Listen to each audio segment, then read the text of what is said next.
waktu orang Islam berjumlah 38 orang di Mekah. Orang Islam ketika itu berjumlah 38. Sikit 38 tuan-tuan, 38 orang. Lalu Abu Bakar pun jumpa dengan Nabi. Dia kata, "Ya Rasulullah, sampai bila kita nak berdakwah secara rahsia?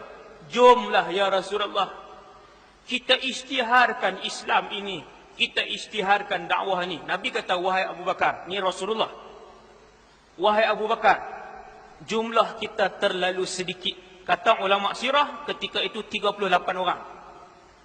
Memang sikit lah tuan-tuan. Ada berapa bilion orang ketika tu datang muka bumi. Maka Nabi kata, "Wahai Abu Bakar, tak boleh lagi. Tak boleh lagi nak berdakwah. Ini Rasulullah yang lebih jauh ke depan." Rasulullah lah memang Nabi lebih pakar lah dalam bidang dakwah ni. Nabi kata, "Wahai Abu Bakar, 38 orang ini kalau kita isytiharkan, kemudian mereka tangkap kita semua, lalu dibunuh kesemuanya." Abu Bakar kata, "Ya Rasulullah," dia tak tahan. Abu Bakar ni jiwa untuk berdakwah dia tak tahan. Sebab itu tuan-tuan, satu-satunya sahabat yang ayahnya Islam, ibunya Islam, isteri keempat isterinya Islam, dan keenam anaknya Islam, hanyalah Abu Bakar ibn Abi Quhafah. Dia seorang kan?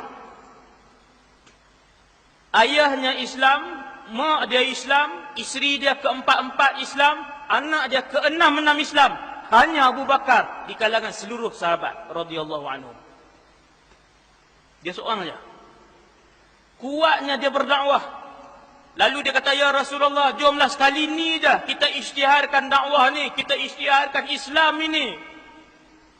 Nabi pun tengok kesungguhan Abu Bakar. Nabi kata, "Jom." Allahu Akbar.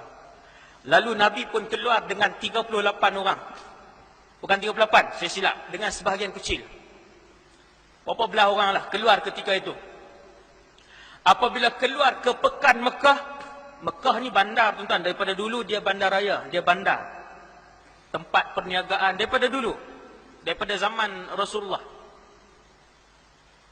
Bila sampai di pekan yang dekat dengan Kaabah, maka Abu Bakar pun mula menjerit, "La ilaha illallah, la ilaha illallah." Dia mula menjerit kalimah tauhid. Apabila Abu Bakar mula menjerit kalimah tauhid, maka datanglah samsing-samsing Mekah yang begitu ramai. Datang mengerumuni dan memukul sahabat-sahabat, termasuk Rasulullah sallallahu alaihi wasallam, yang akhirnya kesemuanya berpecah kecuali Abu Bakar yang jatuh ketika itu. Dia jatuh. Ramai datang pukul, tak tahu dah. Nabi tak tahu di mana Abu Bakar, Abu Bakar tak tahu di mana Rasulullah, Rasulullah tak tahu di mana Khabbab, Khabbab tak tahu di mana Sa'id bin Zaid. Ini semua nama-nama yang awal masuk Islam ni. Siapa pun tak tahu di mana kedudukan siapa. Abu Bakar pun jatuh ketika itu. Kesemua samsing-samsing Quraisy mengerumuni Abu Bakar, pijak Abu Bakar, termasuklah Utbah. Dia pijak muka Abu Bakar, sehinggalah Abu Bakar pingsan. Kena pukul sampai pingsan lah. Lalu diselamatkan oleh kabilah dia. Abu Bakar daripada Bani Taim. Dia daripada Bani Taim.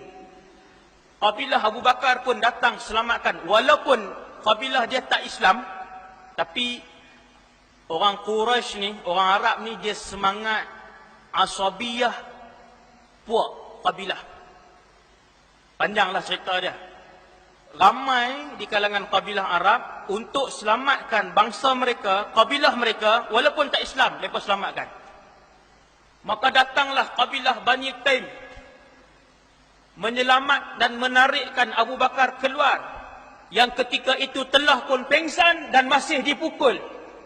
Maka berkata kabilah Taim, ketika kami mengangkat Abu Bakar, kami tidak mengenali rupanya. Lebam habis ni.